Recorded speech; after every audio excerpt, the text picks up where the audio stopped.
Mm-hmm. We should really become a variety stream, especially when we all buy PCs on January 1st. Well, you mean the Play Anywhere podcast? The Pat Pap. Pat Pat. Or what was the good one I had? The Pat Pod. The Pat Pod. I had a better one than that. I can't remember when we were doing them. Doubt it. No, it was better, if I remember correctly. So you shut your mouth. Fuck.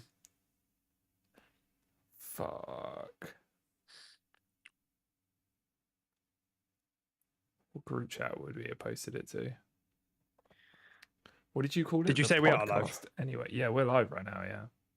Okay, that's fine. I'm just going to make sure volume levels are all sounding all right. Caden, what's your favourite chocolate bar, buddy? Chocolate bar? Yep, chocolate bar.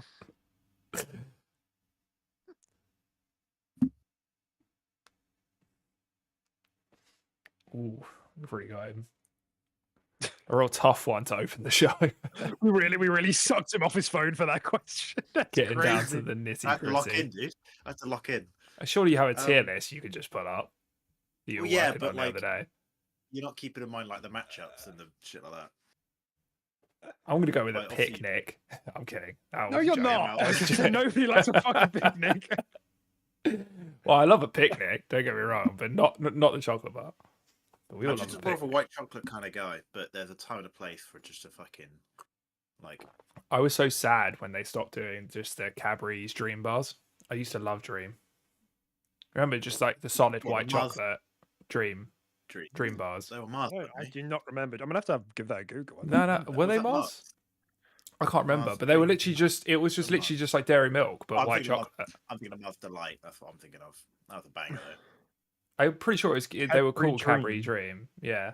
Yeah, you're right. They were literally just like the standard dairy milk, but in white. You know, it was just. I don't feel like I've ever seen this before in my life. I used to have that so much as a kid. I used to love it. It's just your standard.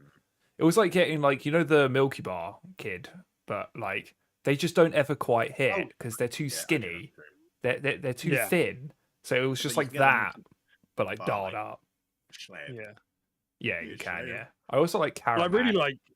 Yeah, I was gonna say I like Cadbury's like caramel one. Do you know what I'm talking about? Like, yeah, I know the one you're talking about. Yeah, yeah. I think that's really good as well. Mm-hmm. Cadbury's got it going on, man. All-time favorite though. I have to think about this as well. Yeah, he still hasn't answered. What did you? Oh no, yeah, I have an all-time favorite. Yeah, for me it's a white chocolate Lion Bar. I love those. White chocolate Lion Bar. They're so good. I like the original Lion Bars as well. They're like top tier, but like the white chocolate just done me. That's a real like low key pick as well. Like that must hit extra hard for you, knowing that not many people would pick a white chocolate Lion Bar. Yeah, man. Yeah, I keep them in business. White Lion Bar. What about Kaden? Did you give yeah, an answer? I did say it was like a white chocolate with crispy like wafer bits in it. Is there one that does that, or are you just kind of? No, that's the thing. Oh, shout out to a timeout as well. Actually, I love a timeout. I like a timeout. I like a timeout, and I like a ripple. I'm a big ripple kind of guy. Too messy. I don't like twirls and ripples. No, they're not. No. Twirls and ripples very different. Twirls and ripples very different. No, but twirl, pain in the ass. Ripple, tidy, yummy. I guarantee you spill a crumb when you eat a ripple. I bet I could if I fucking had one right now. Fine. You'd be seeing some next episode. I will fucking fund this. I want fucking a camera on your desk, and I want you to eat over your desk. And if I see a single crumb hit that desk, there needs to be a set of scales beneath it. Easy, because it's like dipped in chocolate. So it's like you just fucking do that thing with your lips where you're like, easy. Okay. What again? Sorry. You go. Yeah, I'm gonna get a zoom in on that for the podcast. Can you? Yeah, just the old. Wait, listen. Super good. Oh, very important. Bye. Right. Well, anyway, we should probably start talking about games, right? I guess so. I mean, maybe we don't have to. I mean, I'd rather talk about chocolate than Xbox exclusives. Will they? Won't they? Bullshit. It really is. It's like the Ross and Rachel of our time. Yeah, it's literally just like a tennis match that never ends. I'm exhausted. Phil, I think stop. it will end. I think it will end. Yeah. When I put a bullet through my head. I mean, that ends it all. All right, I'm going to start jingling so you can Go. Yes. you can intro the podcast. Yeah. Okay. Hi everyone. Welcome to 154 of the episode 154 of the Quick Resume podcast. Today it's probably actually we haven't spoken about it, but it probably is our final episode of the year. Probably. I mean, unless we find some time before, which we might do. You know, I don't know. Maybe there's a fun feature episode we could do, but probably our last episode of the year. So that's pretty fun, and we're ending it on a banger. You know, on something we've never spoken about before. Prompted by Satya Nadella getting on the stage and, you know, getting on a shareholder interview and being like, we're redefining what an Xbox fan is. And we're all like, buddy, I don't think you can do that. You can't redefine me, you know? So anyway, it's, you know, it's like the weekly thing of Xbox exclusives going on. But there's like a wider picture that I think we can talk about today, which I think will make this a bit more interesting than just will they, won't they, with Xbox exclusives. So, if you haven't been here before, my name is Deck. That guy over there is Tim, mid-yawn. Hello. And that guy over there, that's Caden. Hello. I'm not mid-yawn. You're not mid-yawn. For once, actually. That's pretty nice. You do have a nice yawn, though. In your defense, you have a good yawn. You've got like a good set of pipes for a yawn. I thought Caden had a squeaky yawn. I think it ends with a bit of a squeak, and I think I quite like that. It's like, you know, it's got a Proper Cumbricana-esque. good old Cumbricano yawn. Yeah, exactly. So, fellas, let's start with what we've been playing this week. Has anybody got anything to report? No. I'm gonna be coming back next year with a big old catalogue. Like, well, I've got a big catalogue. I'm gonna be coming back with a lot of games I would have played. So, quiet week this week. Just been playing Tekken all week, basically, with a new character, Clive. Clive, how is he? He's really good fun. Really good. But actual, like, kind of top tier or mid tier or like No, what? he's mid. He's fine. But he's got some really fun combos and bits and bobs. But yeah, still when I come back from the New Year's, I'm just going to be playing with my ROG. So I've got loads of really small, nice, fun games I'm going to be playing, hopefully. So I'll be talking about those later. Nice. Yeah, I'm ready to hear more about your experience with the ROG, and I'm sure, like, we'll see, I suppose. But as the years go on, I'm sure we'll be coming back to you as our like resident PC main of like, what's the deal, Caden? What's the deal? Because that's Xbox's primary platform now, you know. So, like, what do we do? So, you'll be our source of knowledge for that. Got it. Okay, so nothing really to say about then Tekken other than that you've just been playing it. Tim, just Metaphor, anything else? Yeah, just been playing some more Metaphor and Rivals and stuff like that. I was saying before the podcast ended, my goal was to beat Metaphor before the end of the year. I think I will need to do a solid 2 to 3 hours a day though to do that, which I can do because I'm like off, you know, now. Well, after tomorrow. Oh, easy. Obviously, I'm spending a couple of days with my family over Christmas and stuff like that. But yeah, I think generally speaking, I might be able to get it done because I want to. Yeah, I'd like to nip it in the bud for this year and like put it up against like Final Fantasy VII Rebirth. Like, which one did I actually like more? You know, both completed in the same year, sort of thing. What is my game of the year? But not the end of the line if I don't. You know, I'm not going to rush it. So. Cool. Well, I finished Metaphor. And so I've got to go over this spoiler free, just give like a quick summary of my thoughts. You know, I think I ended the game and I was like, that's like a 9. And I've been saying it all the way through. I was like, this is a 9 out of 10. This is wicked. Love this. This is great. As someone who doesn't really go for JRPGs, you know, I was having a really good time. And then like I sat on it for maybe 30 seconds. And then I thought 9.25. And these two were giving me shit for picking. I mean, I don't think it's that weird. I've never seen a 9.25 rating scale, unless it's like percentage. Like, I've seen like a 92 out of 100. You can... No, yeah, but exactly. Is 9.2? Yeah. Is 9.25 not less weird than 9.2?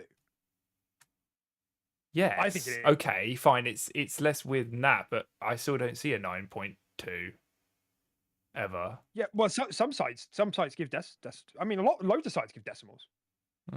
Yeah, I guess I guess I just don't follow like any of them that actually do. I don't think. I can't remember the last time I saw a review that was just like 9 something. I think I just use OpenCritic too much. Well, if you That's if all you I go on use. OpenCritic and look at the numbers, like loads of them, I would say the majority of them have like a decimal. They're not like Mm, all round numbers. yeah, I guess it's just the 5 that's throwing me off. Yeah, but no, it is. I mean, it's stupid. Like it is stupid. But like, it's in my Got head, it, it makes boys, we more got him. sense to work in quarters than it does to like do a night. It just like fucking matters. It's just like I'm just trying to figure out like what games have I on Deck's personal scale. What games have I given a 9? Like for example, I gave Path of the Goddess this year a 9. I think probably on reflection, Hellblade 2 was a 9. To my mind, it's like in that range on the temperature, and I think this is probably a 9.25. So I'm just like just on my personal scales, that's probably like where it is, and that's what I thought. And I think like just because like the music was so goated that I'm just like tips it over. Like I think it's actually deserving of like just going above a 9. But I have notes.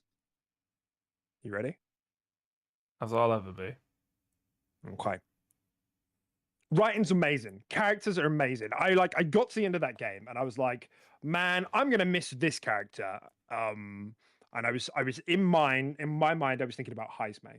And then I was like, Yeah. man, but what about Stroll? He's my boy. He's been there from the beginning. And I was like, man, what about Basilio? He's like a fellow Brummie, He's Yeah, Basilio is a ledge.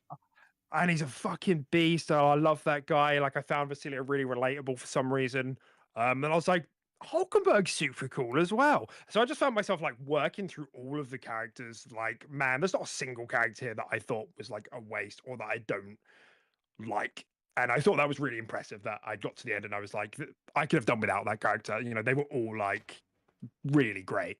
That I can't think of many times that has happened. I throughout with the combat through the entire game that there's like maybe a handful of times I can count on maybe 2 hands where I found myself getting frustrated with the combat. And considering it was such a long game, like I wrapped up at like 98 hours or something, that's really impressive. And it's like the times where I found myself frustrated with the combat, it had occurred to me, I haven't really gotten frustrated with the combat very much. So I mean that in a positive light. Like it was so well balanced for the most part and designed to be fair that I never felt like I was being cheated, which I feel like, and I'm not like an expert in turn-based games, but I have played strategy games like XCOM before, and there are definitely times in those sorts of games where I have felt cheated, like the way that a battle is set up, where I'm like, that felt super fucking unfair. Yeah. And like the only times really where I can pinpoint that happening in Metaphor was where some of I think it's mostly just the humans, but like some of the fights, like they just give themselves turn icons. I don't know if you've come across that. Oh yeah, like the fucking soul Where they cry, where they just give yeah, themselves the soul free. scream, and I'm like, that is such horseshit, man. Like, what the fuck is that? That's so unfair. Like that. Yeah. Those are the times that I was like, that is bollocks. And especially like when some of the fights are like hard, and you're like, it's like neck and neck, and then there's like, I'm gonna give myself 5 more turns now, and it's like, okay, all right. So, but that was rare, and the fact that it was so rare, I thought was quite impressive, considering it was such a big game with so much enemy variety and everything else. So, yeah. As I said, and as I've repeatedly said on the podcast, the music of this game is so good. It's so like S tier, so God tier. Yeah, it's very good. Like even and as the game goes on, some of the soundtracks like change and they somehow get even better. It's just super good, super impressive stuff. So the only things that I like are making it lose that 0.75 point for me, down from a 10. But like the visuals didn't like super resonate with me, and I think I'm an outlier there. I think most people really like how it looks, and I don't dislike it. It's just like it wasn't doing anything for me. It was like I get it, but it's not like, and I don't obviously mean that in the sense that I need it to be this super detailed, hyper realistic experience. I don't. It's just the style there.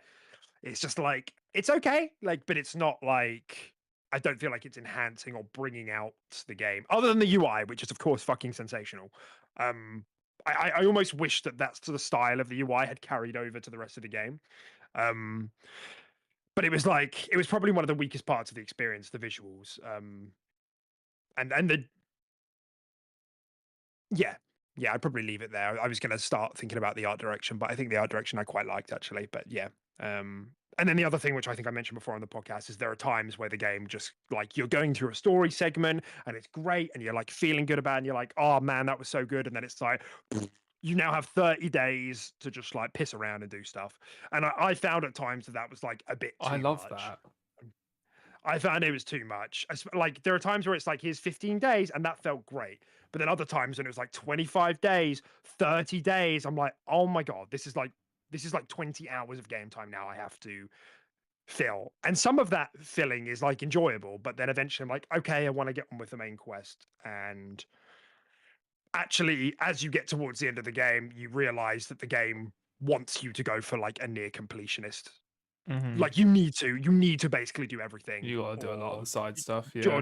you're not going to be strong enough. So it's not even really optional.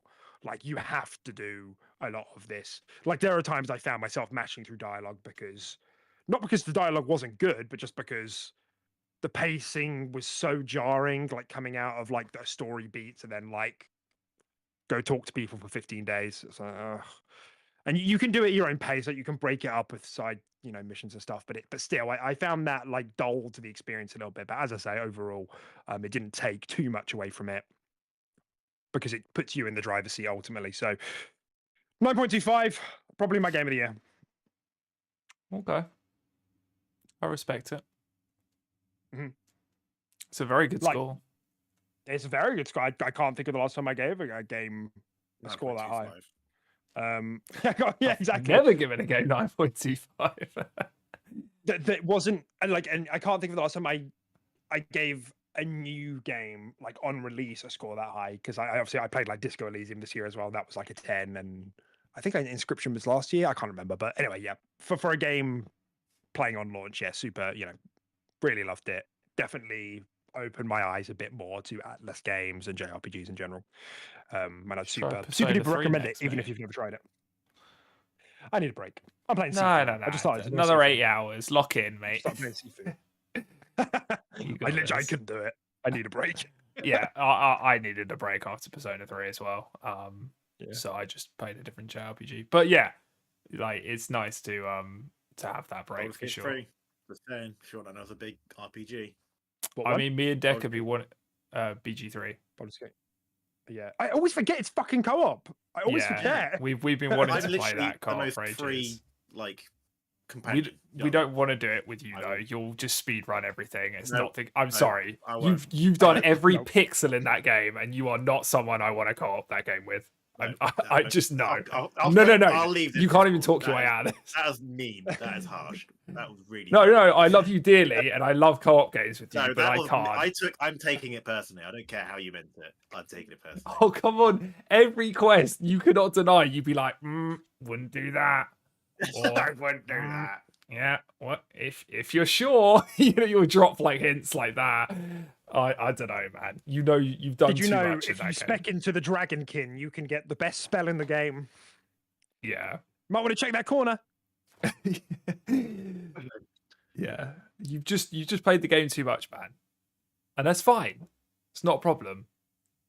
I do want I'll to play with you again again. anyway. Thank you, Deck. Thank you. Good friend. Good friend God's over it. sake. Well, we'll see. Good friend over here. Look at him. Look at the grimace on that man. You've really hurt his feelings. Well, I just don't. I speak my mind. I'm sorry. Yeah, you played with Deck though, weren't you? Because me and Deck both had 0 hours. You have like 200.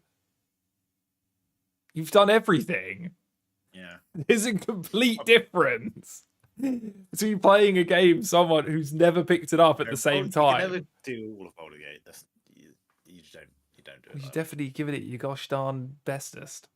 that. I have. How many hours have you clocked in that game, would you say? Because I know you do it over you've done different platforms Yeah, as it's well, like haven't you? 180, 190, something like that. Yeah, A so lot of time, yeah. it's insane. Yeah. Montan's It's on Wilds, my mate. playlist. What'd you say? Yeah, I didn't hear what you said, Dave. Me? Okay. Yeah, no, I said it's definitely on my playlist. Like, I'm definitely excited to get around to it. It's just like it's just not in my cone of vision right now. I've got other things, but like I definitely want to play it. And if a good deal comes up, I'll click on that. Oh, speaking of which, actually, I bought the Diablo expansion. So, Oh, did you? yeah. Cool. Well, it's like my Secret Santa was like, "What do you want?" And I was like, "I don't really know." So I was like, "You can get me like a gift card towards this, and I'll buy it before the sale ends," sort of thing. So, yeah, Nice. well, there you go. We can play that in Cool. the new year or something. I've been wanting to get back into Diablo. So, Sounds good to me. Diablo's dead though. Apparently, that's what I'm hearing. I'm hearing that Path of Exile is triple god tier, and Diablo is actually, triple F tier. That's what I'm yeah, hearing that's really on the weird. That tweets. because I thought that was actually like kind of out for everyone right now, but it's still not. It's still just early access or something, and you have to buy it or something, or at least for consoles. Like I don't think I could go on my Xbox right now. You two having a little keyboard fight over there. I don't think I can go on my Xbox right now and actually download Path of Exile without paying for it. I think I have to pay 20 quid to be able to play it. Yeah. But on PC, you can play it for free early right now, right? No, not yet. No, Oh, okay. You still pay for early access. Oh, I see. And apparently they've only got like 6 of the classes or something, and they're gonna have 12 at launch, and so like you are missing out on a decent amount right now. But it's definitely on my list. But I think I don't know.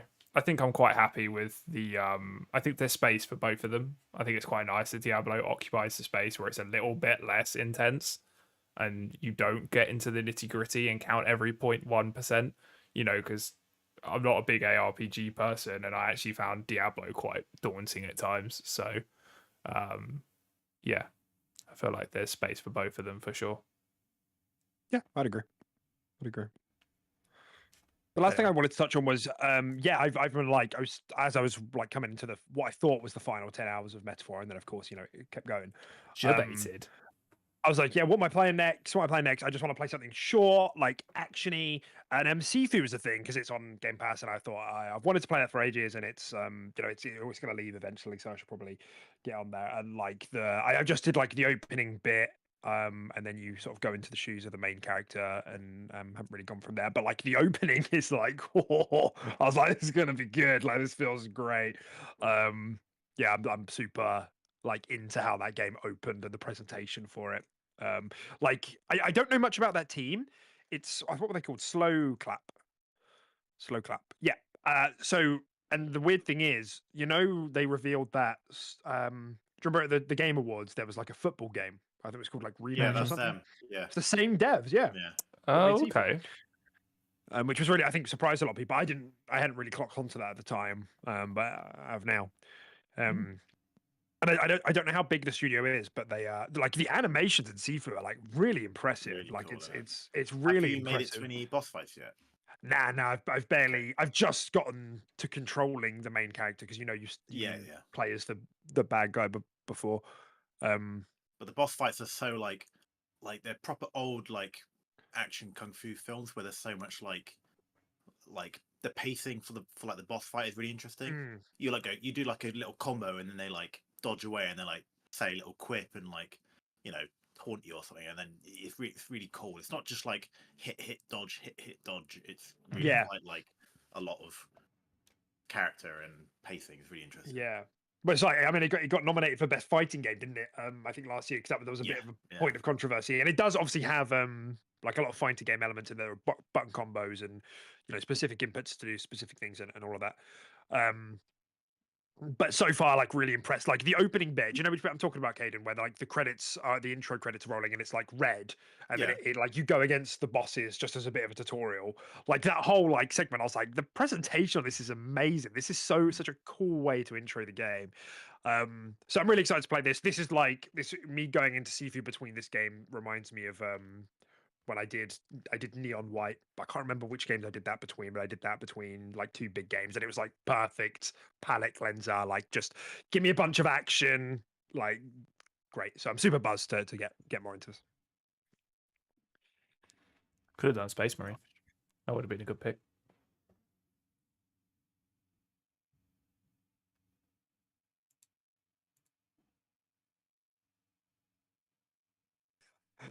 Are we still He's going? throwing. Did you just Throwing my just podcast? kick me? What just happened? I didn't kick you. You left. Oh no! I just felt it just dropped out for me, and I just was able to join back. That was really weird. I mean, I might have had a connection blip, but everything looks like it's still going. You can check the YouTube just to be sure, but I think it's still going. Me and Caden were literally like, "Oh, What do we do? We've not rehearsed this. Yeah, no, it still seems to be going on my end, but yeah, double check it. Everything looks fine. yes, it's still going. Yeah, no problem." Cool. Yeah, I can't remember what I was saying. Oh yeah, I was saying a paddock cleanser, a good one could have been like Space Marine, but Yes, yeah, I don't know. Yeah, probably. Yeah, but yeah, I think. we'll play it at some point. Yeah, that's probably going to be one that I wait for sale on. Yeah, I definitely want to play that. Yeah, got to get around to it. Okay, let's get into some of our stories for this week. So, guys, you may remember a couple of weeks ago we spoke about the possibility of Sony acquiring Kadokawa, which is the parent company of FromSoft. A bunch, amongst many other things. They do like manga, they do books, they do like TV shows. They've got loads of shit. Well, thankfully, it's not happening. Sony have just bought a 10% share. No acquisition happening here. Who knows what that will lead to, because it's a bit of a business strategy, but it doesn't seem like that's going to be the case. Which is a little bit of a relief, I think, because I for sure know, and even for someone like Caden who's like got a PC now, I reckon PlayStation would have locked down stuff to just PlayStation for a while, just like they do with their games. I think Demon Souls was the same, right? It was just on PlayStation for a bit, and then eventually it came to PC. So I think this would have been worse for everyone, really, if it had happened in terms of exclusivity. Do you think they'll actually try and push any form of like content towards their platform at all with this 10% share, or do you think it's literally just quite a big deal? They're having some money coming in from it, or do you think they'll be like, you get this skin if you buy it with PlayStation? You think it'll be anything like that, or yeah, that's right. Do you think they'll leverage it in any way apart from just getting 10% of the profits? They'll put the hunter in Helldivers too. That'd be skin you can buy. I wouldn't be surprised if there is a FromSoft PlayStation game being made right now. That would not surprise me at all. Something weird seems to be going on with that IP. Yeah, I don't know what it is. It would never happen. I don't know why. Yeah, but it would not surprise me if they're working together on another exclusive game. Yeah, and this is just like cements that. And yeah, because obviously, like we said before, it's not just about the games; it's about like the anime to them, and like Sony are big into that at the moment. So they're definitely chummy, that's for sure. Yeah, so I wouldn't be surprised. No doubt. No doubt. All right. Well, continuing with the theme of that today, we get to revisit this whole idea, and I want us to, when we think about this, I want us to more think about like this, like as an industry, because I think that's more the interesting, like the bigger picture, really. What it means if Xbox is really going to stop making exclusives. Like it's kind of felt like where that's going away for a while now, and like that whole conversation has been reprompted this week because, as I'd mentioned at the top of the show, Microsoft CEO Satya Nadella sat down with his shareholders and was like, "Oh yeah, we're redefining what it means to be an Xbox fan. We want all your Xbox games here. We want all your Xbox games there." And this has prompted, like a lot of commentary from journalists saying, "Yeah, well, it seems to be the case that exclusives are kind of going away in the traditional sense for Xbox." What is like, given that we're at the end of 2024 now, the beginning of the year, this whole thing happened where we started seeing games ported over to PlayStation. We know Xbox has been okay with putting their games day one on PC, so that's never been a big deal. What is like your impression of like what is happening to the brand here? Like, I don't know, it feels like quite a big shift for them to be, or for them to seemingly be going in the direction where things just aren't going to be exclusive anymore. And if they are, it's like an outlier. There's like a really good reason for it. And it's only going to be for a short time period. I don't know. Yeah, I just kind of want to get your thoughts on this, like as we close out the year, considering this has been the year of non-stop talking about this with the beginning of the year and everything that happened. How's this affecting the brand? How does this affect console sales? With everything. I'm wondering if they're going to commit to what they've done with Indiana Jones, where they're like, yeah, it's an Xbox game. However, 2, 3, 4 months down the line, it will come to PlayStation and other consoles, maybe. So yeah, I think that's probably what they're going to do. I think they're probably seeing sales in games like Grounded and like some of their other games across onto PlayStation clearly are selling and working. Indiana Jones, I no doubt, is probably the exact same situation, especially with how well it's reviewed. So I bet all the PlayStation players have seen all these reviews, waiting for the game to come out, and then they're going to buy it. So, like, if they're not going for exclusivity, then like, don't know. yeah, I don't mind a timed exclusive kind of, like buy-in, I suppose. yeah. I mean, it just begs the question of like the shift in strategy, presumably, right, is to siphon in more money from all the platforms. But and we're seeing this in the sales numbers as well. Like hardware sales are like cratering. Like it's down like 30 to 40% every quarter.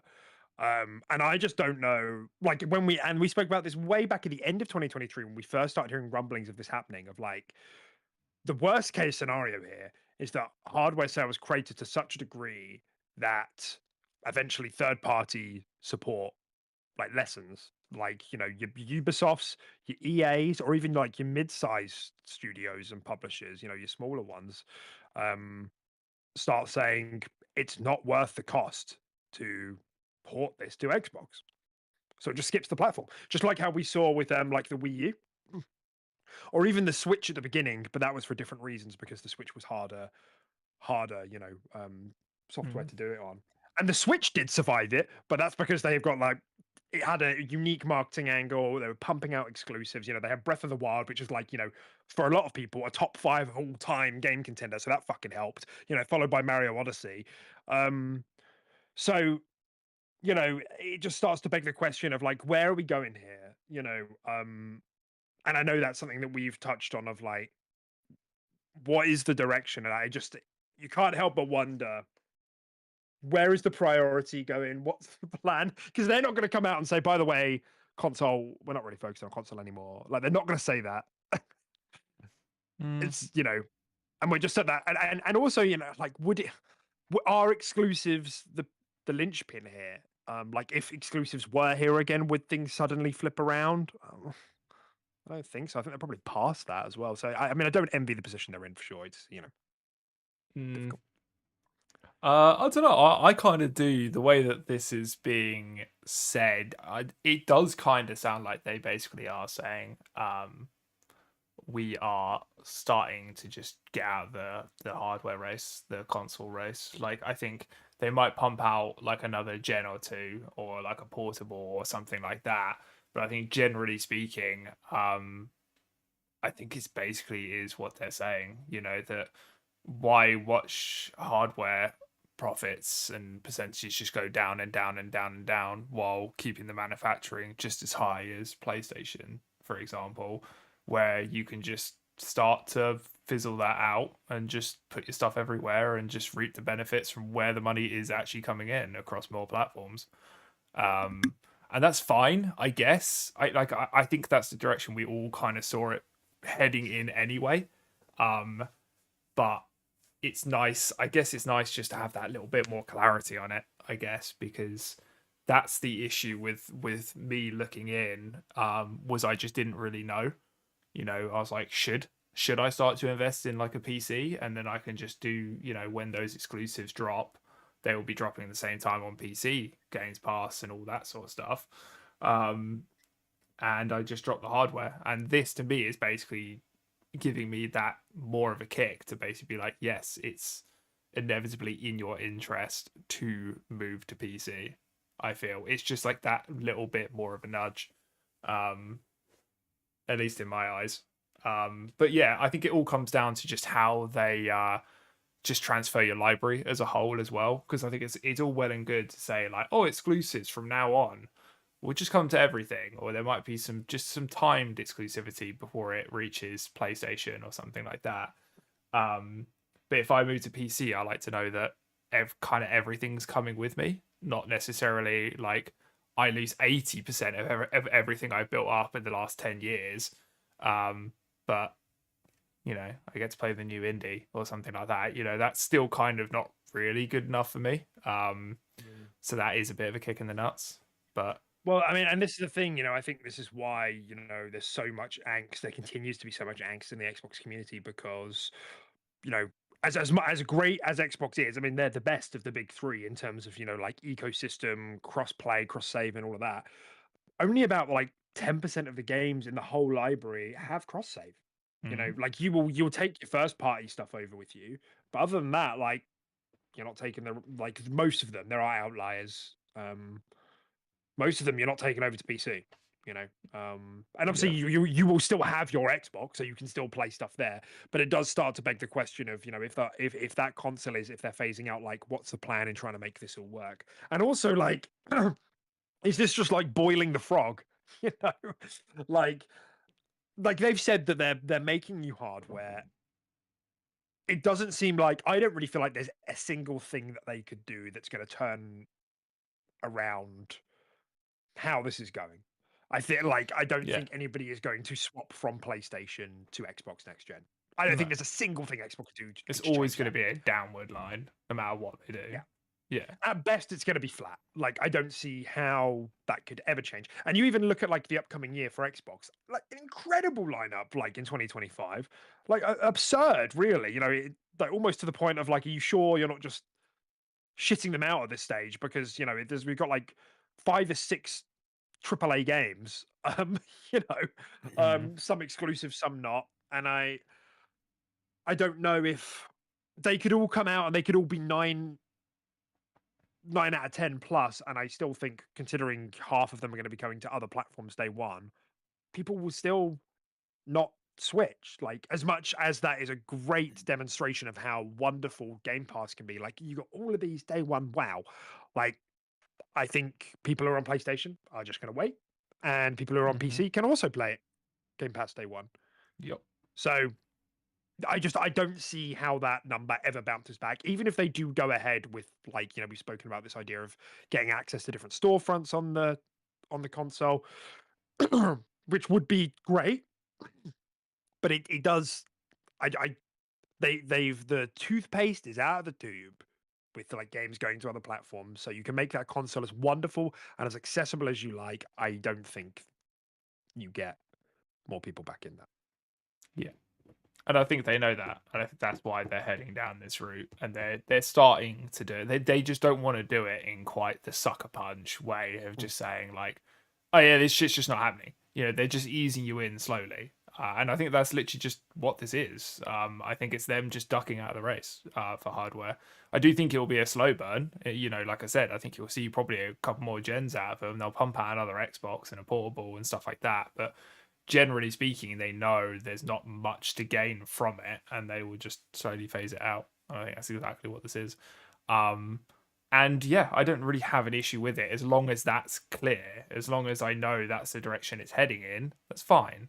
Like, I don't mind getting a PC and moving over, like the stuff I have. But it's just, I think the annoying part and all the angst that has been going on is just, it's just the not knowing, right? So at least I feel like it's, you know, it's a step in the right direction, and I feel like this is the right move for them, in all honesty.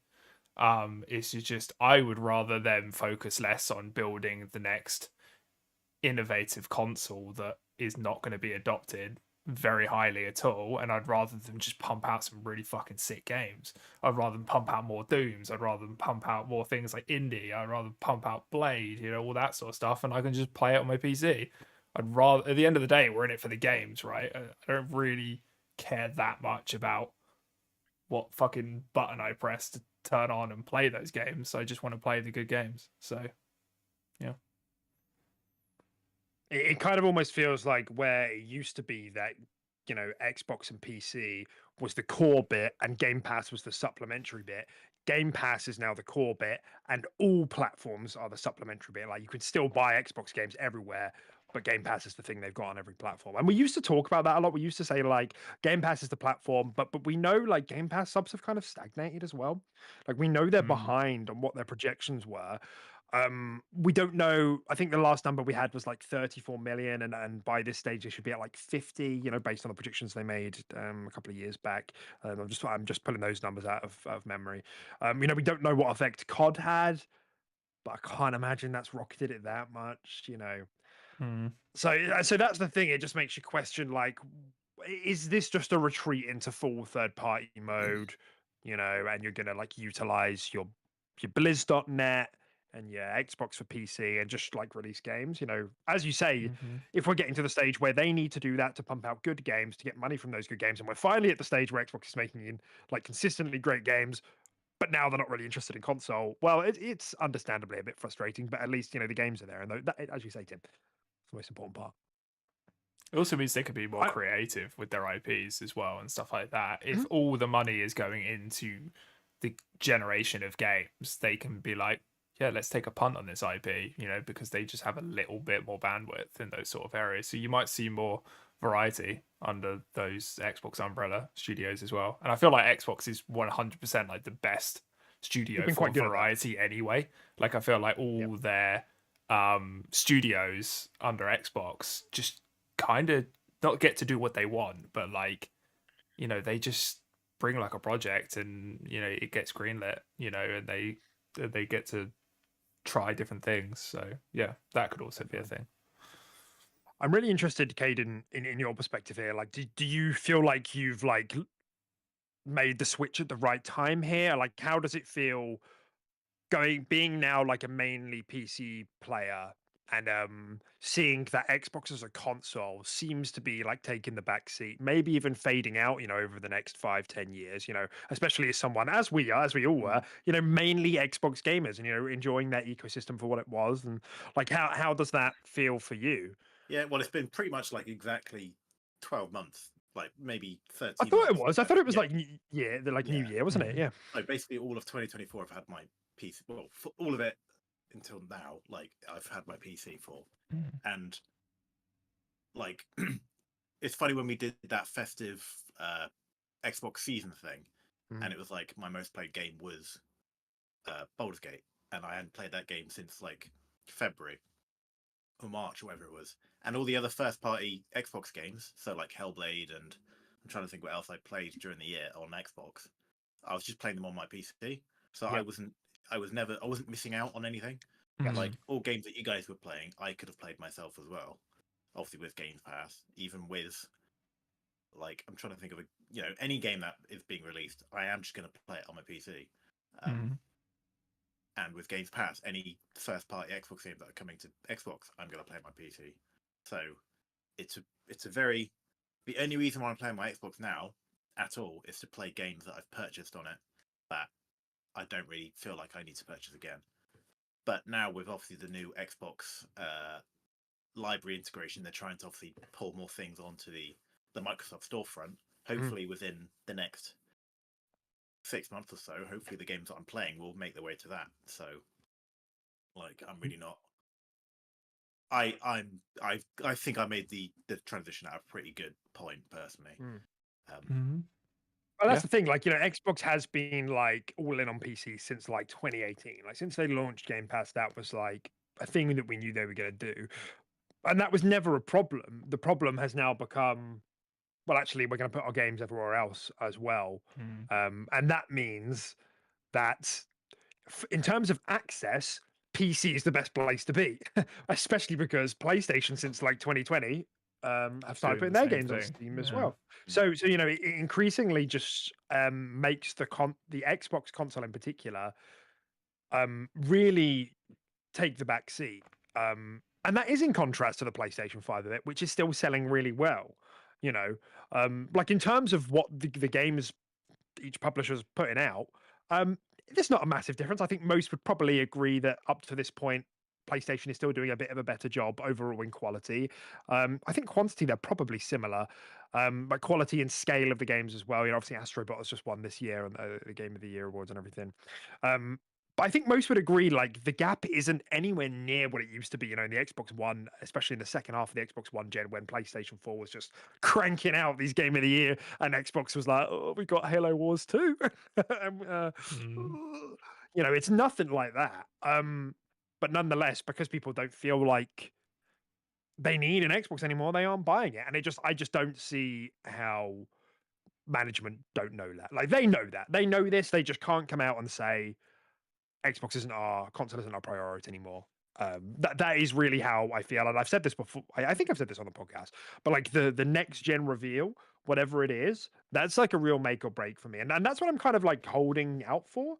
Like, it depends on what they do. If it's appealing to me, like it's on them to keep me in their ecosystem, and maybe they don't mind because being on PC is kind of being in their ecosystem, but I feel like they lose money if I'm buying games on Steam as opposed to buying games on the Xbox, So, but maybe they're kind of okay with that, and that's kind of the wibbly wobbly question mark here of getting rid of exclusives entirely. Is that the direction, and is that going to pay off for them? I hope it does, but you can certainly see why so many Xbox fans feel alienated and why people are now not buying into the console ecosystem. And I think it's going to be a sad day ultimately. I think when the official thing goes up and they say this is our last console, we're not going to make it anymore. I think that'll be a real sad day. Yeah.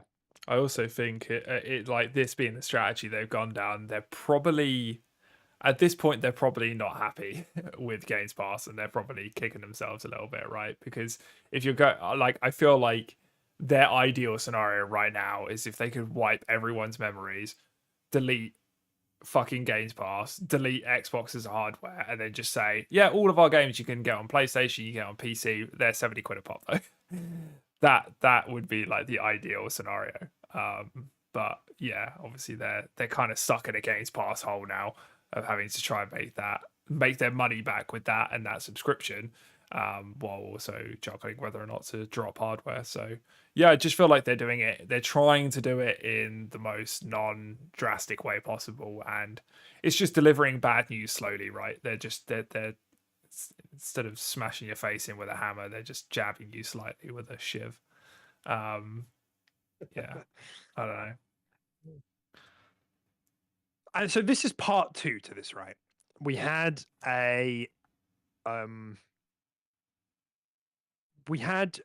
an insider claim this week that Lego Horizon Adventures could be coming to Xbox in the coming months.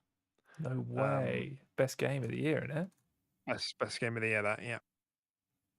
It's really weird, by the way, that nobody spoke about that. I feel like if Xbox released a first-party game like that and 400 people played it and it reviewed in the low 70s, it would be like another stick to beat the publisher over the head with. Yeah, but whatever. Red Bull V2. Yeah, exactly. Yes, right. Do you remember how much of a big deal that was? Yeah. So, and obviously, it's pinch of salt kind of thing, but at the same time, we don't even need to look at or speculate on the trajectory of what might or might not go across platforms, because Lego Horizon Adventures launched on Switch. Like, that was kind of a bit weird. It does make me wonder, like, do we think PlayStation are going in this direction as well? Are all consoles going in this direction? Is there going to be a time when Halo, is playable on PlayStation? I guess, A, and B, is there going to be a time where we start to see games like Horizon Zero Dawn on Xbox? And obviously, like, we saw Death Stranding appear on Xbox the other month as well. So I do wonder, like, I do kind of get this feeling, this big vibes that, like, kind of they're all kind of heading in this direction, because PC is the quickest growing market. Like, it's growing. PC is growing quicker than console is. It's growing quicker than cloud is. I'm not sure about mobile. But it's the quickest growing, at least out of console and cloud. And I just can't help but feel that these publishers are looking at that and they're saying, why are we leaving money on the table? Why are we stressing over these razor thin profits when we can just be like, and when we're making a loss on the hardware as well? Like, we've got to remember that, like, often these companies don't make money on the consoles either. So Mhm. someone at the top has got to be going like, "What the fuck are we doing? Why are we doing this?" You know.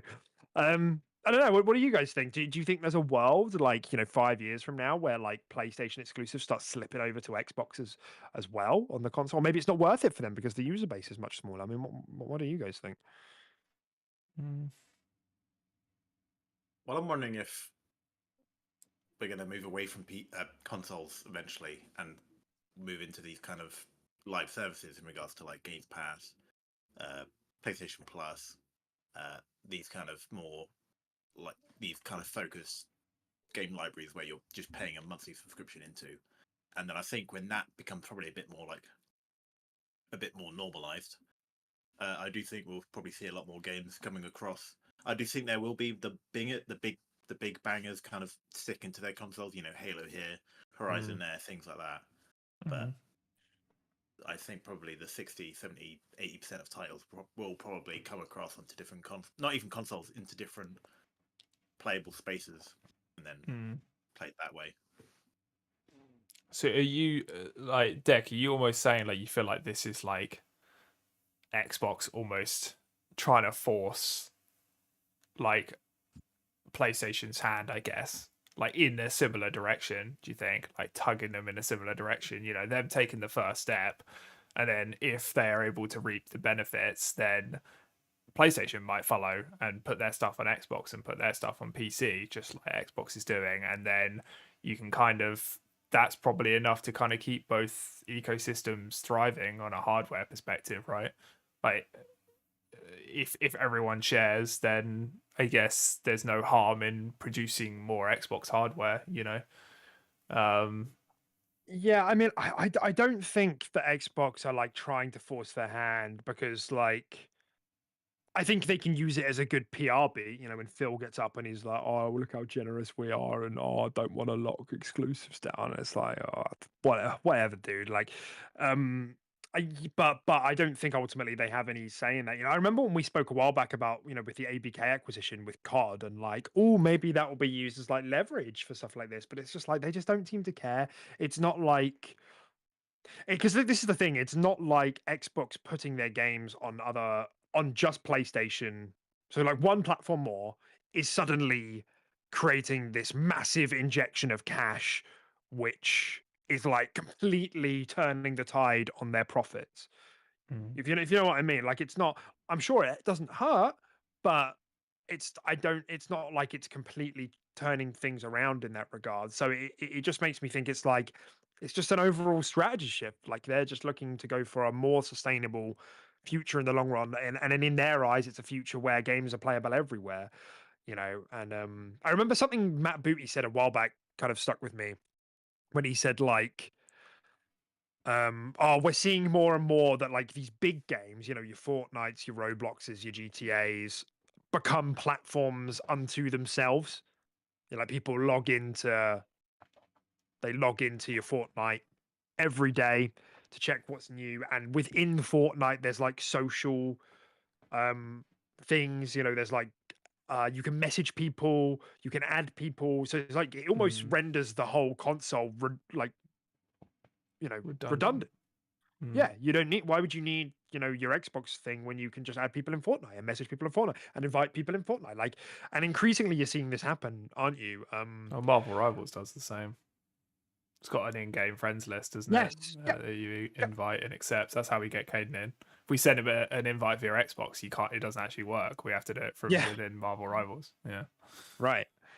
Right. And I remember thinking when he said that, I was like, you are right, but I don't quite understand like how you think Xbox fits into that. And this is actually a really nice segue because one of the things that came out of this week, it came over from Windows Central. I think it was Jez Corden writing. So I'll just read it to quote. Uh, Sources tell us that Microsoft is also working on a set of in-game APIs and user interface features called Project Rainway, which is some form of cross-platform Xbox guide menu. Microsoft has been inspired by the in-game BattleNet social features seen in Hearthstone, Diablo 4, and World of Warcraft, which lets you share and communicate cross-platform. This means that for games running on other platforms from Xbox, they will still have an Xbox flavor and in-game Xbox systems, maybe even cloud saves. Interesting, right? So this kind of idea, you open an Xbox game, the Xbox Game Studios logo comes up, and then you get in, and it says it automatically logs you into your Xbox account, and then once you're in, you can access your Xbox friends like from the game. The social features in the game. Yeah. In the game. And you think about how many Xbox games, like, when we're looking at even at 2025, how many games they're pumping out. There is this is no small thing.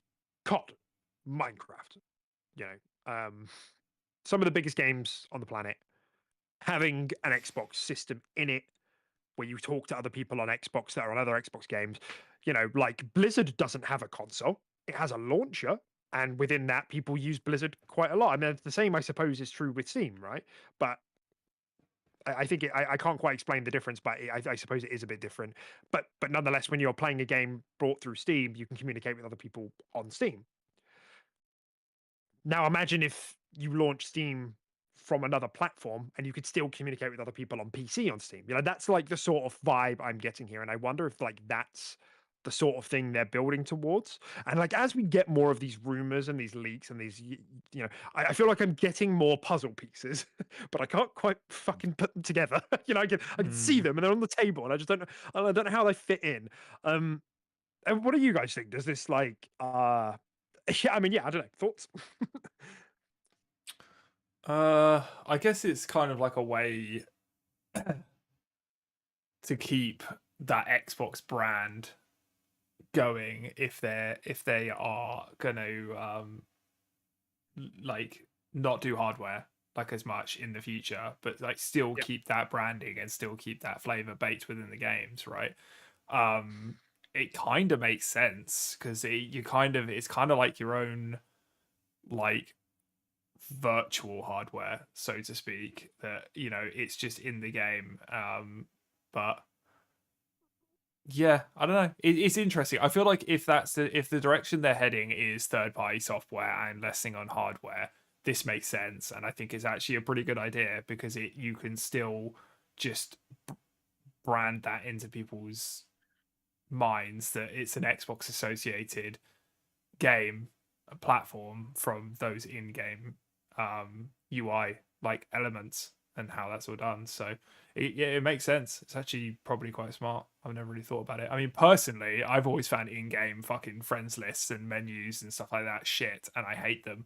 But maybe that will change. I don't know. Yeah, I mean, I probably not. I think it's always going to be more convenient that has a system that's designed from the ground up to be convenient and have an overarching umbrella. Yeah, for instance, exactly. But this is the pros and cons thing of Matt Booty saying this thing of games become platforms unto themselves. I get that, but how does that work for somebody playing Pentiment? Yeah, I was about to say, a game has to be big enough to check that box, right? It's not going to work for everything. Yeah, little in-game messaging for Pentiment. Yeah, and I understand it's just meant to be a UI overlay sort of thing, but I'm just, yeah, I don't know enough about how they want to implement this or whatever. I get it because they want to be there across all their games because they're such a big. I mean, they're the biggest publisher out there now. And it's not even really close. I think Tencent's probably the only close one, but in terms of a publisher that also makes hardware, it's not close. They're huge.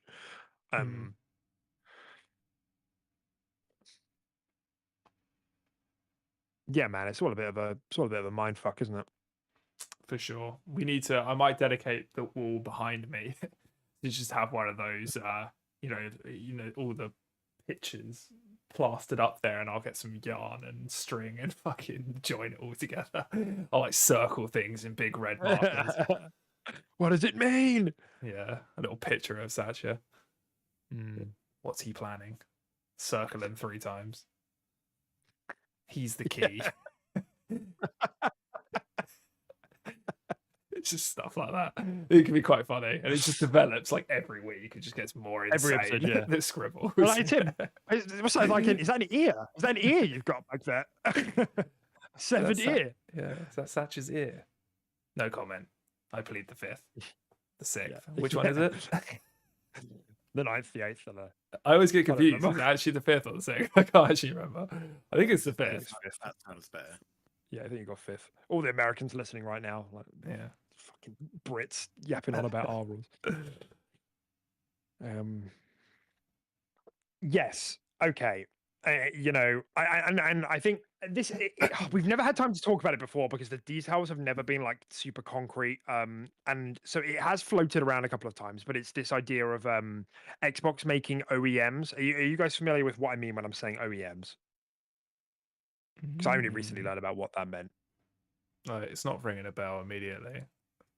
Is it just a form of like original equipment manufacturer? So the idea would be, or it seems to be the case, that Xbox are considering making like UI wrappers, which they give to developers.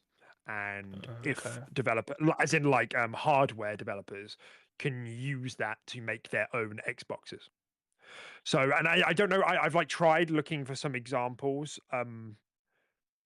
but in the same way that Microsoft lets lots of companies make Windows PCs, right? You know, they're not the only developers of Windows PCs. You know, they make the software for it. So Xbox provides the software for Xbox, and then like Dell or Samsung can make an Xbox, right? So essentially, it removes themselves from the equation of having to make Xboxes. Let someone else take on that risk, and that's speculated that might be going on in the background as well. That's quite interesting. I never really thought of it like that. But I can see that being a thing. Then that, like you said, that just kind of like puts the, you know, if they're not making money from consoles and stuff, then that's not what they're aiming for. And then why would anyone Xbox platform, their Xbox software, to be pushed out as far as possible? But then if you're sending your companies this Xbox software or whatever, why not just be Windows where you can play Xbox games anyway? Maybe. Yeah. Why would someone want to take that risk and use the wrapper and build an Xbox related hardware where it's already proven to not exactly be a moneymaker, right? They'll just go with, like Caden said, the platform and the OS that kind of already exists and has the games on anyway. I mean, maybe, but you know, that at the same time, we're also seeing this big kind of explosion in PC handhelds right now, right? Those companies know consoles are operating on, you know, pretty thin costs unless you're Nintendo. So maybe they're just thinking they can emulate Nintendo, which I think which is they what's can't. going on. Yeah. Well, I they mean, kind you of know, maybe. are. They are kind of popping off, aren't they? Like the Steam Deck and They're not selling well. They're not selling Vision. that well. I guess they're still considered quite premium, right? Like we need to wait for those costs to go down a little bit, but I do think they'll sell like hotcakes when that day happens.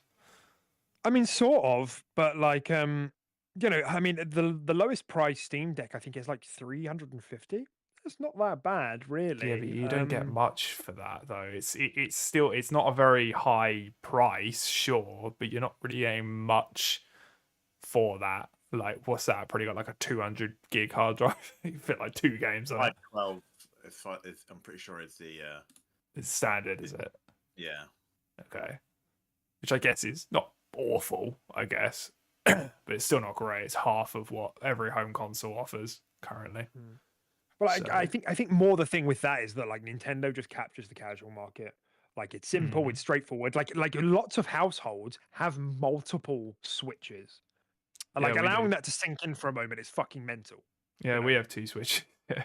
Exactly. You know, so do we. But like, you know, you think Switches, about, yeah, that's right. You know, you think about like how mental that is. Like, you're not buying 2 Xbox Series X's, are you? I know, like we're outliers in that me and you have a Series X and a Series S. Most people aren't doing that, you know. No. But like Switches are almost designed for that because they're modular. You know, you take the Joy-Cons off and you can put them on other things. You know, yada yada yada. Like Steam Deck isn't going to tap into that, in my opinion. I don't think PC portables in general are going to tap into that. Portable PCs are going to tap into the already existing PC market for people who want to take those games with them on the go. So it's almost like supplementary. I mean, maybe there is one out there that can do that. maybe the Xbox handheld could like tap into it a little bit. People who wouldn't otherwise have considered an Xbox going, access to Game Pass and Xbox PC for 300 pounds, really well designed, good specs, maybe.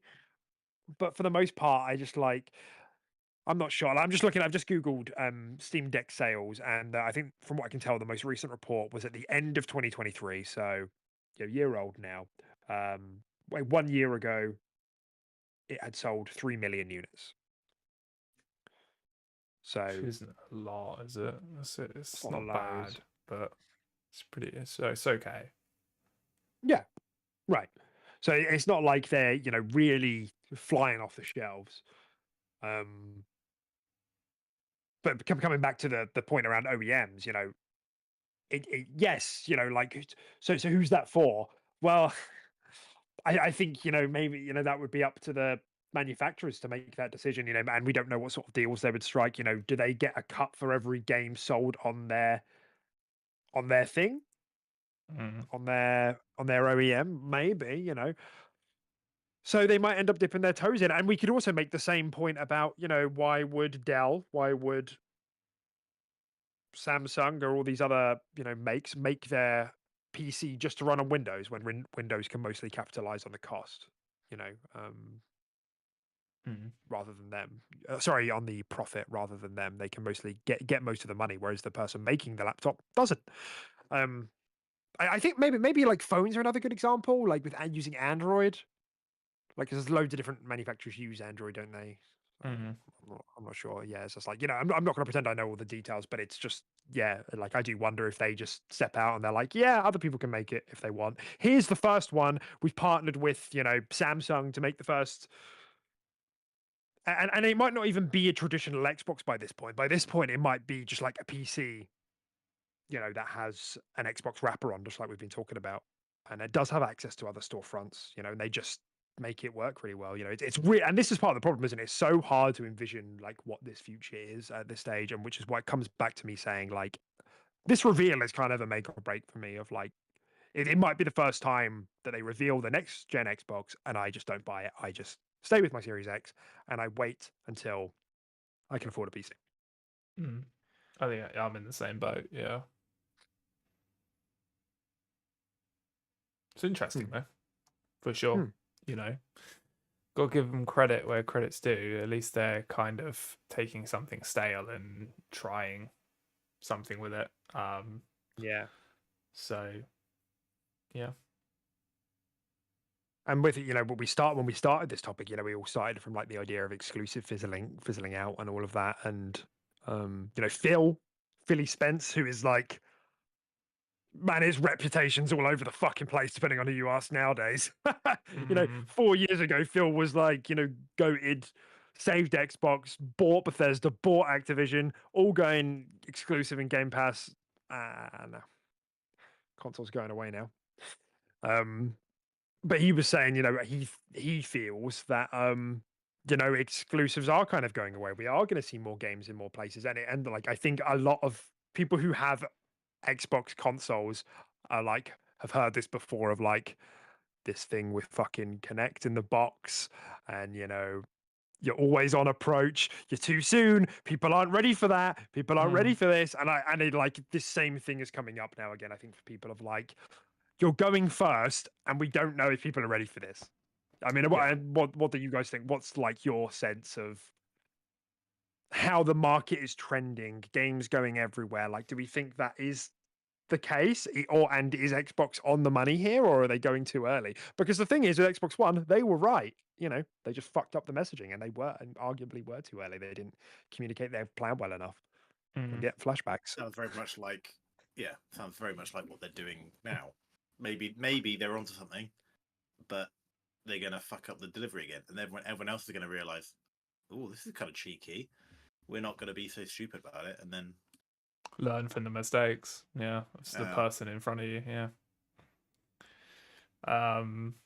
Yeah. No, I mean, I kind of feel like it might be a too early situation. It's hard to tell because it seems like whenever announcements like this do happen, and announcements with exclusives are happening right now, it's pretty volatile. Like people go pretty nuts about it, which makes me think that I don't think the community is ready for a move like this.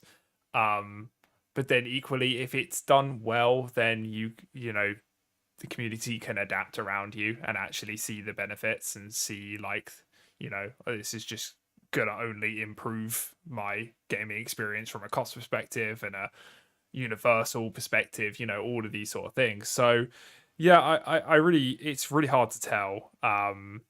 But just based on reactions and how reporting is on gaming and how just the general gaming community is, it feels like it might be a little bit risky and a little bit explosive right now. But Yeah, for sure. It's just I really wonder what conversations are going on in those boardrooms. You know, like I wonder if they're seeing people leave the ecosystem. You know, with all these announcements. Like part of me thinks the answer must be no. Like it makes me think people must not be leaving the ecosystem despite all this fuss online for them to be continuing doing it. Otherwise, they would stop. They'd be losing money. You know. And maybe it's just that thing. And my view is that that might be the case right now, and that's a bit of a false positive. Like the team is seeing that and saying, "Okay, fine, we can just start putting games everywhere." Because as much as the console fan base is complaining, they're not leaving. Like because their ecosystem, they're digitally locked in with us. But I just think by the time next gen rolls around, and they haven't corrected that messaging, they're fucked. Like I really think that fucks the console. I think people mass defect. I think people don't buy the next one, even if they're locked in. Fine, they'll just keep their Series X, but they move on to something else. They move on to something where they know they have better access. And maybe Xbox knows that as well, and that's just like they don't mind knowing that people will shift because they'll get money from people buying Call of Duty in 2025 and buying Doom in 2025 and buying Fable on PC. You know, so it's just I really wonder what those bean counters are saying on the abacus, fucking pushing it over. Yeah, for sure. To be a fly on the wall in those sort of meetings, yeah, it'd be interesting. Wow. All right. Well, we'll move away from this conversation. The last thing that I wanted to talk about today was a developer direct coming in January. Right as we close the year out, you know, another one of those things. Like Xbox has gotten quite good with their cadence of I like their directs. shows. I'm looking forward to it. Yeah, I mean, arguably they've kind of been the backbone of the industry in terms of shows throughout the years for the last few years. You know, they've got these partner previews, they've got the developer direct, they've got the showcase, and they've all been really good since they've worked it around. And Tina Amini has joined them over there. They've done really well. You know, I think about the old shows they used to have and be like, because also they didn't have anything to show, you know, but then they'd get a car on stage and, you know, they'd like dance around in front of the Kinect and be like, oh, what's fucking going on, dude? God, yeah. I'm so glad. God. I'm wondering if it's going to be more of like, I'm expecting we're just going to see more of what we already can see, right? As in, I don't see that Hi-Fi Rush 2, anything big. I would poo myself. Legit someone poo in the pants. Well, we're definitely not doing a direct around my house. Next year's looking pretty big. I just think we're going to see more of what we've already seen. Yeah. So maybe some more South of Midnight, Avowed. I wonder if we'll get like a spicy one. Maybe something. Maybe more Doom. What do we think? Yeah, I think it's got to be some Doom. Yeah, we'll see some. Got to be Doom. They have to drum up some. I mean, there's plenty of hype, but like they've got to put it to the forefront of people's brains that you're going to be slaying some demons in 2025, and you can do it wherever you want. Yeah, so I don't think that's a place to announce anything. Not the what? They're not going to do anything there, surely. Doom is multiplayer already. No, sorry, as in like any big announcements like that. Well, they announced Indiana Jones last year. I mean, I guess. Yeah, they could do. And I mean, I wouldn't be surprised if you see like the Towerborn date get dropped. Fuck me, I hope so. They fucked that. Maybe they like no, they won't commit to a Fable release date, but yeah, it would just be more of what we see, and yeah, maybe they'll talk about like an unannounced project, something they're excited about. They'll throw in something that you weren't expecting, a bit of a question mark. I don't think you're getting any stealth drops or anything like that, but yeah. Weirdly enough, I actually kind of don't want to see much of Avowed. I'd actually rather see something else. I feel like I've seen a lot of Avowed recently. I don't need another Agreed. 15 minutes on it in the direct. I wouldn't mind if they were just like, everyone knows this looks pretty good now at this point. There's been plenty of hands-on. It's coming out in February. Rip Wilds. But yeah, just like put something else in the show that might drum up a bit of excitement for the end of the year or early 26 or something like that. I don't know. Right. Yep. In my opinion. Agreed. Yeah, and so just to because I actually have to just remind myself of like how many games we're looking at from Xbox first party next year. Doom, Towerborn, Avowed, The Outer Worlds 2, Fable, South of Midnight, and then obviously COD. There's always COD. So has Fable actually had a 2025 like release window? Has it? For some reason, I don't even. Oh, okay. For some reason, I don't even remember them putting a 2025 stamp on it. Yeah, I guess I just forgot. I don't think they're going to stack Fable and Doom. They'll delay Fable. Summer. Maybe. I feel like something's got to slip. Honestly, I actually feel like something. They're going to delay Fable. Like there's too many games. Xbox has too many games. We did it. We did it. They have too many games. Yeah, we're at that point. And if there's anyone to slip for its quality, it's Fable, right? It's probably the one that has the most pressure on it from an IP standpoint as well. So I would be almost confident in saying that Fable will get delayed and probably won't release in 2025. Been delayed twice already? Once at least? I don't think officially, but I think internally it slipped. Yeah. So yeah, I'd be very surprised if Fable came out in 25. And it's not a bad thing. I'd love it. It's fucking great. But like Dex said, there's plenty of shit. But like, I just don't think. I don't know. Maybe it'll be an Avowed situation. They just kind of want to give it its own space in early 26 or something. But yeah, there's an insane amount. And yeah, I'm excited to see more like Outer Worlds 2 and stuff like that. Like genuinely, that new trailer got me really excited for that release coming out later in the year. I'm actually like Obsidian. Genuinely marked it on my little shared calendar that I have. I'm playing it this one. I didn't play the first one. I'm playing this one. Yeah, no, it looks good. So, hilarious. Yes, hilarious game. I do, as well on top of this, right? So I listed 7 games off to you there, so that's more than one every 2 months. Like, it's maths. Nice. Thanks. It's been suggested that there's more. There's more. And that came from Tom Warren over on Blue Sky, who said, quote, feels like Microsoft has finally hit a good cadence with Xbox Game Pass releases, especially with recent drops like Indiana Jones and what's ahead in 2025. Avowed, South of Midnight, Doom, Towerborn, Fable, Outer Worlds 2, and more are coming next year. Man, and this is like, it makes me wonder if there is, like, maybe it's that fabled Oblivion, like remake we've heard about for a couple of years at this stage. Like, it's definitely happening. New Vegas really 2. reliable insiders. Man, I wonder if that happens. I wonder if anything happens in that Fallout. If that is happening and that's lining up for this year, there's just no way they squirt 8 games out.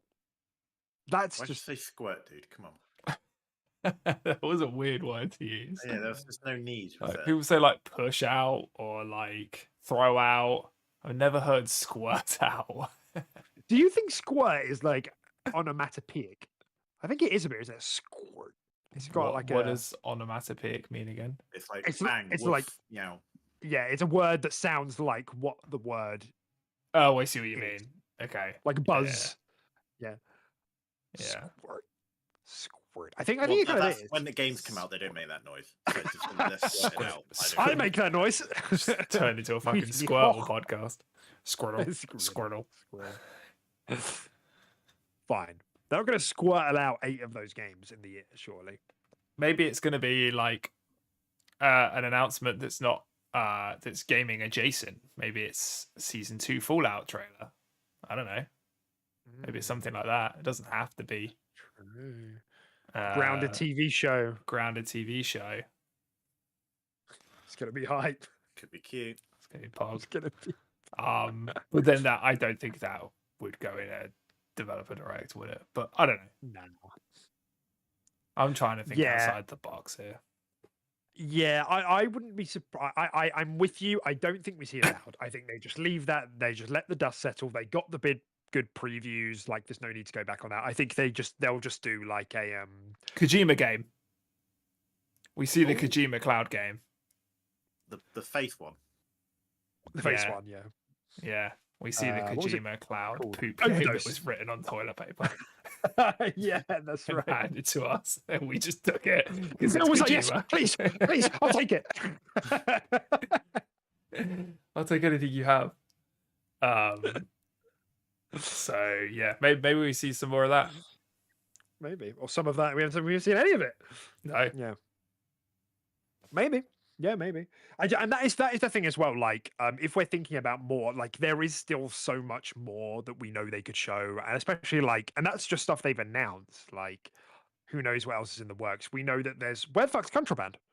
Where the fuck's Everwild? That's true. You mean Neverwild? Neverwild, that's the one. We know State of Decay hasn't had a release year, so that's probably just locked in for next year. Fuck yeah, Gears all of these War, games I just actually Gears of forgot War existed. E-Day. Oh yeah, You're so Gears right. of War E-Day. We know they've partnered up with People Can Fly, you know, the guys who did Outriders and Gears of War Judgment, for some sort of Clockwork deal Revolution. there. What's Double Fine doing? Making a pop game. Yeah. big. Well, aren't they? Who's that studio doing the Clockwork Revolution game? Oh yeah, Clockwork Revolution, in Exile, the guys who did Wastelanders. Yeah. So Wasteland, these are all Wasteland things that could just make a random squirt into the direct. Hey. Now we're talking. Um, Now we're talking. Yeah, I forgot about that. I forgot about clocks. This is the thing. Like, you actually do just that. There's so many that you actually do just forget, and that's just what we know about. I forgot about Contraband. I forgot that game existed. Yep. And like, I do wonder. I'm trying to think now, like, what games, what Xbox studios, or I guess now as well, like Xbox ABK or Bethesda Studios made it, like, released a game maybe 4 or 5 years ago. Like, who are due, you know what I mean? Who haven't revealed anything, who are due to show. One that comes to mind is the Elder Scrolls Online guys. What are they called? Oh yeah, of course. ZeniMax Online. Mm. Like, we know they've been working on something for a while. They're definitely going to be making like this multi-plat MMO something. What, a new game or like? Yeah. Okay. Well, it seems to be a new IP. Because I would expect they would just pump out more Elder Scrolls stuff. Yeah, Elder Scrolls, yeah. That's sick ass Yeah. trailers, and you go on the game and it's fucking. You realize you're just whacking a fucking still object. Do you think we see more Perfect Dark? Oh, Perfect Dark! Forgot about Perfect Dark. Because we had quite an extensive gameplay. Man, I love that trailer. So yeah, I thought that trailer was fucking rigged. Don't believe I it know for you a do. second. I know you do. Do you think we see more of it? I don't know. I don't think they gave that. They didn't give that a 2025, did they? So I think that's probably 2026 as well. But even then, if we're looking forward to these games we've just said, 2026 could easily be Everwild, Contraband, Gears of War E-Day, Perfect Dark, and something else I've said there that I've already forgotten. You know, again, that's just what we know about. I don't think we see Perfect Dark. I think if we see anything, it's like a surprise. It's something we haven't heard about so far. Like, because they always do like the 5th reveal for something, don't they? They show this, like, a secret game. And last year it was like, was it Tales of Mana? Or this year, sorry, the beginning of this year is. Oh Legend of yeah, Mana? Visions of Do you Mana. know what I'm talking about? Visions of Mana. Yeah, that's true. But yeah, if there is one that we know about that might also be ready for this year, I would put my money on Clockwork. But I think it's not likely. I think I'd probably just let them cook. But that would be the one I put my money on. So if I was going to make my bet, I reckon we see Towerborn for a 1.0 release on PC and then obviously coming to Xbox. I reckon we see who's put 8 I'm coming. Who is that? Who's done that? What? Oi, oi, oi, oi, oi, That oi. was you, mate. That was not me. I don't think I slipped into a stupor. There was a whole I can't paragraph of remember it. that. I just deleted it. Wow. Okay, sorry guys. Come on, dude. What did I say? I reckon we see Talborn. I reckon we see South of Midnight. I reckon we Mhm. see Fable and Outer Worlds 2. That's that's the 4 I reckon You we don't see. think we're seeing Doom, even though you just said that we're going to see Doom? Fuck, it's because it was in different font up there. You were literally like earlier, like 100% we're seeing Doom, Caden, you fucking idiot. And you don't even put it in. Don't even put it in your Okay, list. let me try again. Doom, Talborn, South of Midnight, Outer Worlds 2. I reckon Fable is the big hero of the showcase. Mm. I would then the agree fifth that the is Fable Seven could be Secrets of Price. the something else they thing. might- Yeah. Maybe Maybe. they might do like a sneaky one that like comes off screen. Like, remember that thing they did last time? Yeah, I think they're definitely going to do that. Yeah, it's just a question of what they're Yeah. going to do with it. Mm. Yeah, I think I actually agree with. I would have said all the games you just said, and then Fable being the one more thing sort of situation, like a bit of an update on it. Yeah, I think I would have picked the exact same games. And the thing is, I remember at the beginning of this year, we did the same thing when we were talking about the developer direct. What's going to be there? I remember feeling like so dead confident in like what was going to be there, and then we were like really fucking wrong. Like we only got like one thing right, if I remember, which I think was. I got indie. You did, and I'm very proud of you for that. Every day, I still think of that. You nailed that. Yeah, that is pretty crazy. I don't know how you did that. Although you didn't nail the score, I nailed the score. So it's That's 1-1, true, you did nail Caden. the score. I didn't realize we were competing. I thought No, I we didn't. One, know one. that. I didn't read it. 1-1. we were in it together. 1-1. Wag 1. 2-1. You didn't even know we were competing. That's 2-1, mate. Yes, here we go. Developer direct. So we had, I think last year or this year, I keep fucking saying that. We were expecting Towerborn, and there was something else that I think we were expecting that didn't end up happening. But we ended up State of Decay? getting Avowed.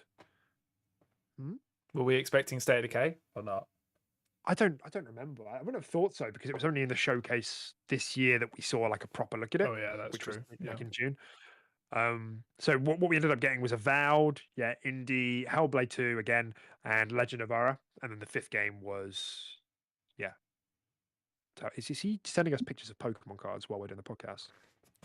I don't know. I don't have my phone near me. Let me have a look. Yeah, let's have a look. You should see it. I've literally did that in the last like a minute.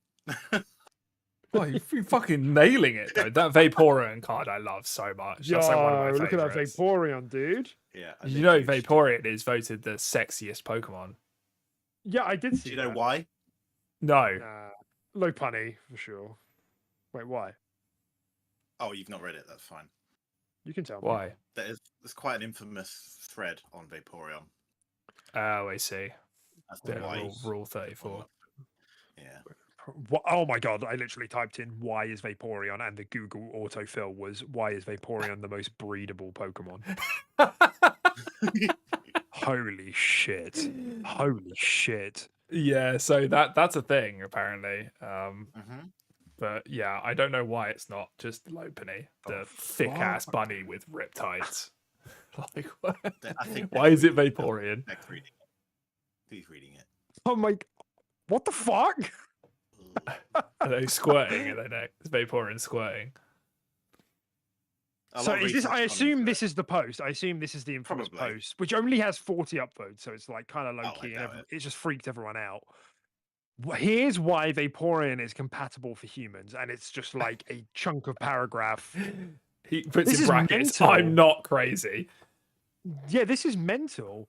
Not only are they in the field egg group, which is mostly comprised of mammals, Vaporeon are an average of 3 tall and 63 pounds. This means they're large enough to handle human dicks. Maybe we should eat this off ad. Oh my god. When you said that Oh through my your hand was God. hilarious. Oh, Due to their mostly water-based biology, there's no doubt in my mind that an aroused Vaporeon would be incredibly wet. So wet that you could easily have sex with one for hours without getting sore. What? Told you, dude. Told you. Hours. So it'd be incredibly easy for one to get you in the mood. It can learn the moves Attract, Baby Doll Eyes, Captivate, Charm, and Tail Whip. Oh my fuck, this is so fucked up. No other Pokemon comes close to this level of compatibility. This is like What about Meowth? See what that Meowth do. This is crazy. Also, fun fact, if you pull out enough, you can make your Vaporeon turn white. I can't believe this.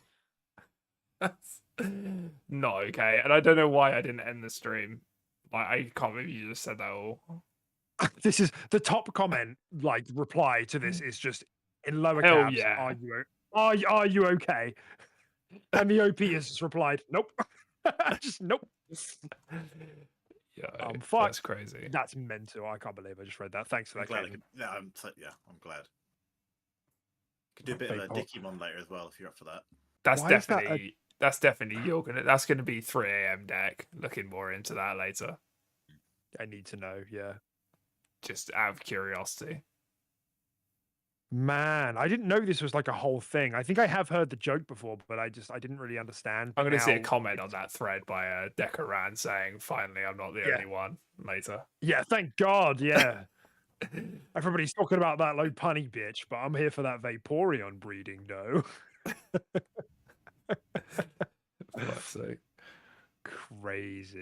Crazy. All right, well, I guess we're done here, aren't we? Oh, by the way, Tim, I like your little lights on your microphone. That was a nice touch. I know, thank you. Are they little pumpkins or teeth? What are they? They're little gingerbread men. Oh, got it. Sorry. Why were pumpkins and teeth your first guess? Why were they glowing teeth? I don't know. It's just what I thought. Yeah, they go all the way down my microphone arm, but you can only see like the end of it. I thought I'd be a little bit festive, for the podcast. That's a great idea. That's a lovely idea. But yeah, on that note, I hope everyone has a lovely Christmas and New Year. Because I don't think we're gonna do another one. Just FYI, I know Deck left it on a bit of a cliffhanger, but I'm gonna be at my family's from like Wednesday, Thursday, Friday next week. So unless we do it like Monday or Tuesday, we're pretty much hitting the new year at that point. So it'll probably be the last one. Busy for the next 2 weeks as of tomorrow. Yeah, Caden's just gone. Yeah. Oh, are you? Okay. Yeah. Knee deep in his ROG ally, pretending to be part of the family, buried in his ROG ally. Putting my nephew on the table as iPad kids. Yeah. But yeah, so yeah, Happy New Year. All right. And we'll say that then. We'll say no more podcasts until 2025 unless you hear otherwise. Mm-hmm. But yeah, if you've been with us all year, thanks for sticking with us. This has been fun. This is a good time for me. I don't think it's for these two, but it's good for I enjoy it sometimes. It's just after work sometimes it can be a bit like but yeah, I like it. It's fun. Yeah, it's like work play, isn't it? It's like a little bit you gotta schedule it, you gotta get it anyway, but it's fun. It's a good time. Yeah. The best sort of fun comes from a bit of work. Yeah, it's organized fun. I'll tell you that with you. I don't think anyone's ever said that. Well, that's why you don't have. It's definitely not your mantra, is it, Caden? No. You just really looked deep into my fucking eyes when you said that. Still thinking about the Baldur's Gate thing, aren't you? You have not been. You'll be fine. You'll get over it. You'll be fine. I'll just fucking speedrun to all the best loot. I'll hold it to myself, and you can have it. That's what you would have done anyway. Don't act like that's something you're going to do now. No, because you'd have to min-max and give it to the right characters. So I wouldn't do that. See, talk like this is exactly proving my point. He's got such a low opinion of you, doesn't he, Caden? Low opinion? I've said if anything, we all know he's going to play a fucking rogue. He's blitzed that game too hard. Scummy little rogue. What makes a rogue scummy, Caden? Actually, no, that's literally what they are. They're like thieves. Right, whatever. There's gonna be some fucking spoiler ass prince wizard, as he always is in every RPG. Bard wizard or some weird shit like that. What's wrong with that? Oh, Bard Sork, actually, that'd be better. Sword catcher. Right. I'm not ready. Bye, I'm Rob. not already seeing them. Bye. He's Iron Man.